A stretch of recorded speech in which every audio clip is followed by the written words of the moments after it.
Selamat datang channel YouTube Boss Project. Video kali ini, saya akan mengajak kalian melakukan pengukuran demi mendeteksi kemungkinan dan penyebab dari aki tekor. Tips ini bisa saja berguna bagi kalian yang hobi modifikasi kelistrikan atau yang gemar menambahkan pernak-pernik aksesoris.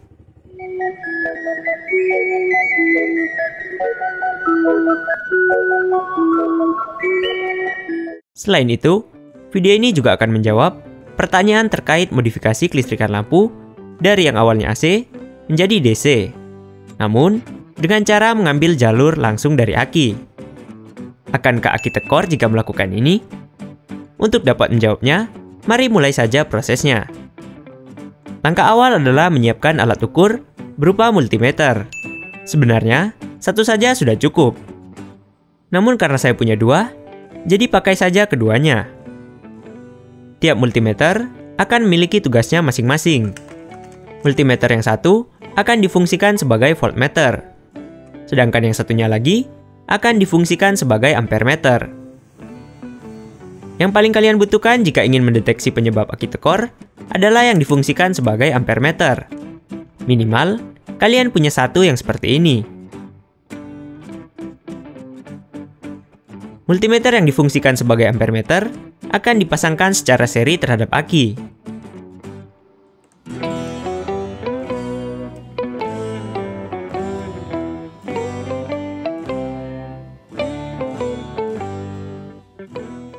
Berikutnya, multimeter yang difungsikan sebagai voltmeter dipasangkan secara paralel. Setelah selesai melakukan setup, mari analisa hal pertama yang kita dapatkan. Voltmeter memberikan suatu nilai bacaan. Dalam hal ini, aki motor saya berada di angka 12,75 volt. Aki yang dikatakan baik atau sedang dalam kondisi terisi penuh biasanya akan berada di sekitaran 12,8 volt. Tidak usah dihafal, karena kalian dapat dengan mudah menemukan informasi tersebut di internet.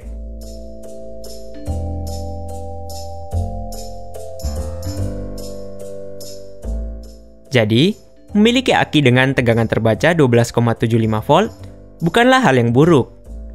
Bisa dibilang, aki yang saya miliki ini normal dengan kondisi nyaris terisi penuh. Perlu diingat juga bahwa melakukan pengukuran dengan voltmeter seperti ini haruslah dilakukan saat kendaraan belum dinyalakan selang beberapa waktu. Misalnya saja, sudah didiamkan semalam. Untuk alasan kenapa, kalian akan tahu itu nanti. Selanjutnya, arus yang terbaca pada ampermeter adalah 0 ampere. Ini bagus. Artinya, motor ini tidak memiliki arus bocor pada kelistrikannya. Jika kalian menemukan bacaan ampermeter yang teramat besar, padahal posisi kunci kontak masih dalam kondisi off, maka itu perlu diwaspadai. Arus bocor ini berpotensi mengakibatkan aki tekor, terutama jika kendaraan tersebut dibiarkan tidak digunakan dalam waktu yang lama, alias hanya parkir di garasi. Namun tentu, tidak semua kendaraan memiliki bacaan 0 ampere.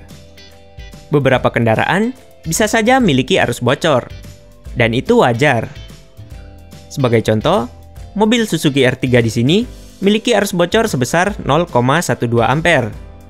Arus bocor hanyalah sebuah istilah.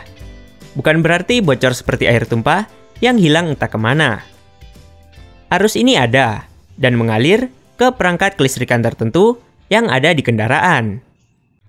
Dalam hal ini adalah untuk mempertahankan beberapa informasi yang tersimpan di dashboard, seperti misalnya jam, penggunaan BBM rata-rata, jarak tempuh, ataupun pengaturan yang tersimpan di head unit.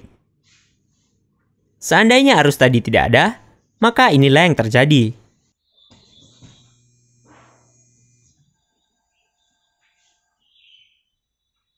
Seluruh informasi yang kita punya akan hilang tiap kali kita matikan kendaraan.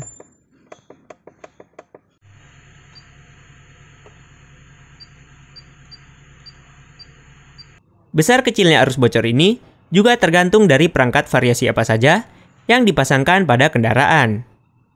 Khususnya untuk perangkat yang harus selalu berada pada kondisi standby, di mana biasanya melebihi angka 0,1 ampere atau 100 mA sudah termasuk kurang wajar.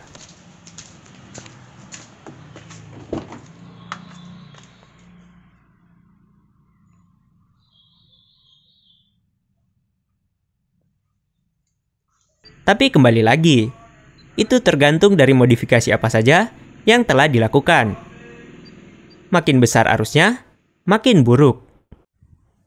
Mari kembali ke tujuan awal, yaitu pengukuran pada motor New Jupiter MX. Sekarang saya akan pindahkan kunci kontak ke posisi on. Bisa dilihat, kini ampere meter menghasilkan bacaan negatif 0,18 ampere.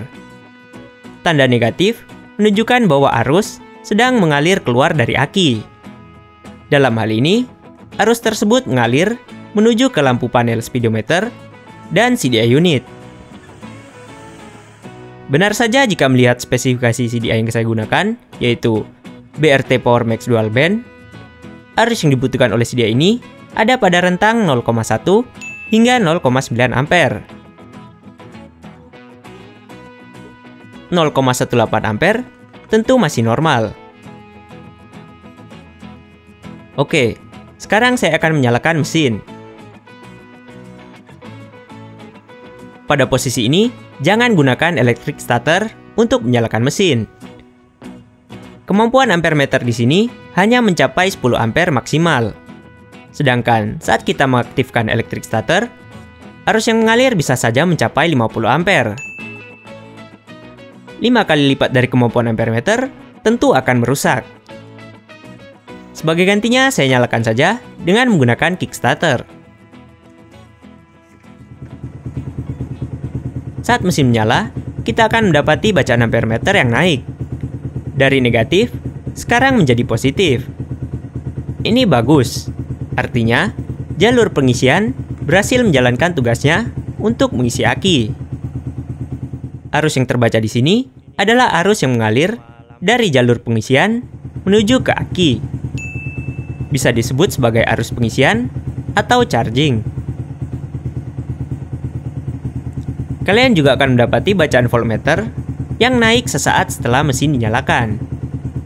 Umumnya, tegangan pengisian yang baik akan berada pada rentang 13,8 hingga 14,6 volt. Tapi, tetap tergantung juga dari kendaraan itu masing-masing. Bila tegangan tidak berubah, padahal mesin sudah dinyalakan, maka itu bisa jadi pertanda bahwa ada masalah pada sistem pengisian kendaraan kalian. Segera periksakan sebelum mengakibatkan aki tekor.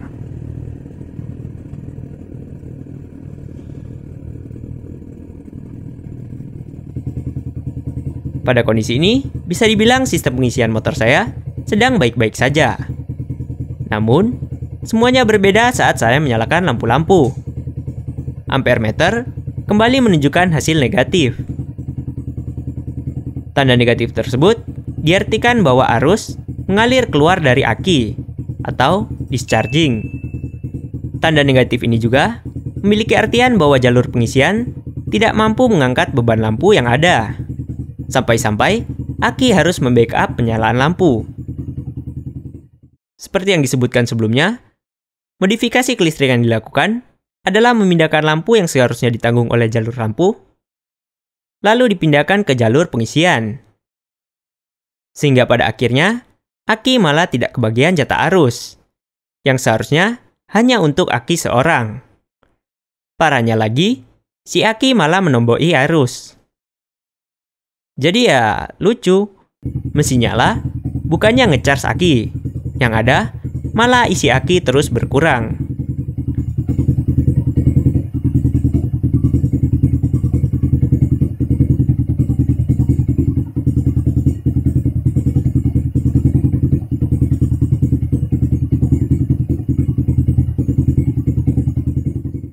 Seandainya RPM mesin dinaikkan, bisa dilihat pengisian berangsur-angsur membaik. Nilai yang semula negatif, kini berubah kembali menjadi positif. Ini mengindikasikan bahwa telah terjadi pengisian pada aki. Namun tetap saja, jalur pengisian mengalami kesulitan dalam mengisi aki. Bisa dilihat dari tegangan yang tidak mampu menggapai angka wajar, yaitu minimal 13,8 volt. Setelah seluruh beban lampu dihilangkan, barulah tegangan pengisian bisa naik dan terlimit di 15 volt, yang mana merupakan batas maksimal dari tegangan pengisian aki 12 volt.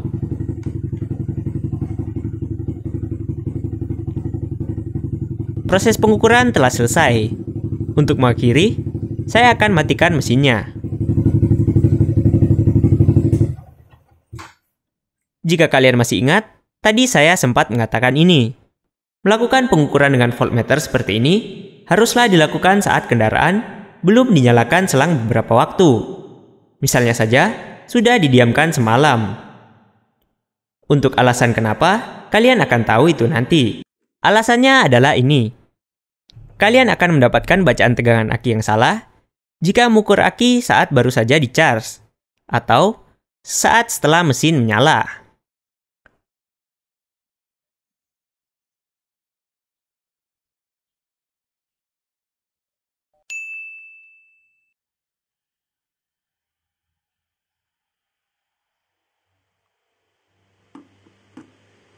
Jadi seperti itulah proses untuk mendeteksi kemungkinan penyebab aki tekor.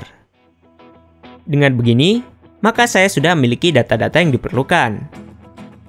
Sehingga dapat disimpulkan, motor New Jupiter MX yang dirubah kelistrikan lampunya dari AC ke DC dengan cara mengambil jalur langsung dari aki, meskipun menggunakan lampu LED yang hemat daya sekalipun, aki tetap memiliki resiko tekor. Maka dari itu, bagi kalian yang kelistrikan lampu motornya AC, lalu mau dirubah ke DC, disarankan untuk juga melakukan upgrade pada jalur pengisian. Kiprok yang semula DC half wave, silakan dirubah menjadi DC full wave. Spool yang semula memiliki gulungan untuk lampu, silakan dirubah menjadi gulungan untuk pengisian saja. Dengan begitu, maka kalian dapat terhindar dari resiko terjadinya aki tekor akibat dari modifikasi kelistrikan. Saya tidak tahu bagaimana dengan kalian. Tapi satu hal yang pasti, dengan kondisi seperti ini, tidak mungkin bagi saya jika ingin memasang lampu HID.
Sepertinya cita-cita pasang lampu HID harus ditunda dulu sebelum melakukan upgrade pada jalur pengisian.